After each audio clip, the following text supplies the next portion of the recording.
New warning. Call from Billings.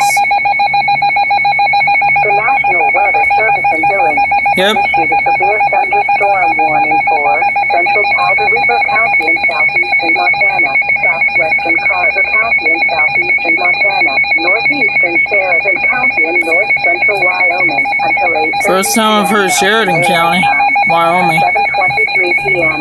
And sweet buttery Jesus. The thunderstorm was located near BROADUS, moving southeast at 45 miles per hour. This is a very dangerous storm.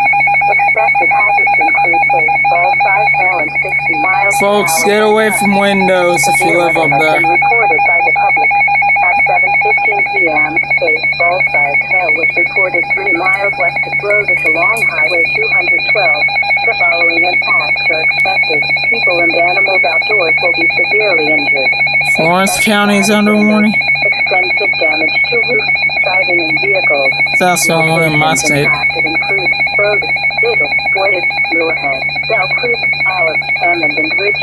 This replaces the warning previously in effect for this area. For your protection, move to an interior room on the lowest floor of the building. Torrential rainfall is occurring with this storm and may lead to flash flooding. Do not drive your vehicle. The only reason I'm getting this one is because Carter County is served by spearfish that transmit in South Dakota. Mountain Daylight Time for the following counties: Carter, Montana,